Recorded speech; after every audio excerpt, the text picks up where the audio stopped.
আজকে হঠাৎ করে জয়পুরহাট গেলাম, সেখানে কোথায় কোথায় গেলাম, কি কি করলাম সব কিছু থাকছে এই ভিডিওতে। তাই ভিডিওটি স্কিপ না করে পুরা ভিডিওটি দেখেন। আশা করি আপনাদের কাছে ভিডিওটি ভালো লাগবে। আসসালামু আলাইকুম, হ্যালো এভরিওয়ান, কি অবস্থা সবার? আশা করি সবাই অনেক অনেক ভালো আছেন। আমিও আলহামদুলিল্লাহ অনেক ভালো আছি। ভিডিওটা ওপেন করেই আপনারা বুঝতে পারছেন যে আজকে কোথায় যাচ্ছি। হ্যাঁ গাইস, আপনারা ঠিকই বুঝছেন, আজকে জয়পুরহাট জেলাতে যাচ্ছি। সেখানে কোথায় কোথায় যাচ্ছি, কি কি করছি, পুরা ভিডিওটি দেখেন। আশা করি আপনাদের কাছে ভিডিওটি ভালো লাগবে। আজকে হঠাৎ করে কেন জানি মন চালো জয়পুরহাট মেন শহরে একটু ঘুরি। তাই ঝটপট করে আমার এক বন্ধুকে ফোন দিলাম যে দুইজন মিলে জয়পুরহাট মেন শহর থেকে একটু ঘুরে আসি। যে কথা সেই কাজ। তাই ঝটপট করে আমরা দুই বন্ধু অলরেডি চলে আসলাম জয়পুরহাট মেন শহরে। এই মুহূর্তে আমরা যে জায়গায় অবস্থান করতেছি এটা হচ্ছে জয়পুরহাটের নতুন হাটে। কিন্তু সামনে আর একটু আগে দেখি যে এখানে এত যে জ্যাম, যেহেতু আজকে জয়পুরহাট হাটের দিন, প্রচুর জ্যাম ছিল, সামনে এগিয়ে যাওয়া যাচ্ছিল না। এই জন্য চিন্তা করলাম যে এই দিক দিয়ে না গিয়ে মেন শহর দিয়ে আমরা যাই।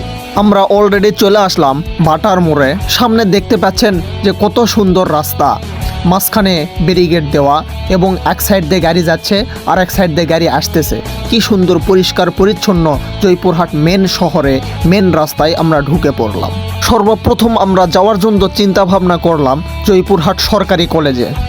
সামনে দেখতেই পাচ্ছেন এই রাস্তা দিয়ে সামনে চলে যাচ্ছি জয়পুরহাট সরকারি কলেজে।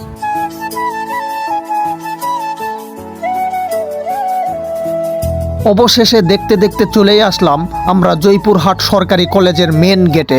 সামনে দেখতেই পাচ্ছেন এই মুহূর্তে আমরা প্রবেশ করলাম জয়পুরহাট সরকারি কলেজের ভিতরে। সামনে দেখতেই পাচ্ছেন এটাই সেই জয়পুরহাট সরকারি কলেজ।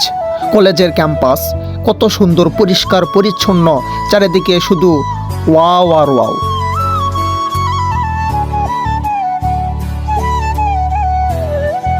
যেহেতু জয়পুরহাট সরকারি কলেজে আসছি বলে কথা, গেটের সামনে যদি ভিডিও না করি তাহলে কি হয়, এই জন্য গেটের সামনে একটু ভিডিও নিলাম। এরপর কলেজ থেকে চলে যাচ্ছি জয়পুরহাট রেল স্টেশনে। কেননা জয়পুরহাট রেল স্টেশনের যে সৌন্দর্য আপনারা অনলাইনে অনেকেই দেখছেন, ভাইরাল একটা স্টেশন, শুধু ওয়াও আর ওয়াও, এত সুন্দর মনোরম পরিবেশ। এই জন্য চিন্তা করলাম যে সেখান থেকে একটু ঘুরে আসি। এই রেল স্টেশনের সাইটে একটা বিশাল বড় একটা পুকুর আছে, যে পুকুরের নাম বারোঘাটি পুকুর, ঐতিহ্যবাহী সেই বারোঘাটি পুকুর। রেল স্টেশন দেখতে পাচ্ছেন যে কত সুন্দর একটা মনোরম পরিবেশ, এখানে কত সুন্দর ঠান্ডা আবহাওয়া।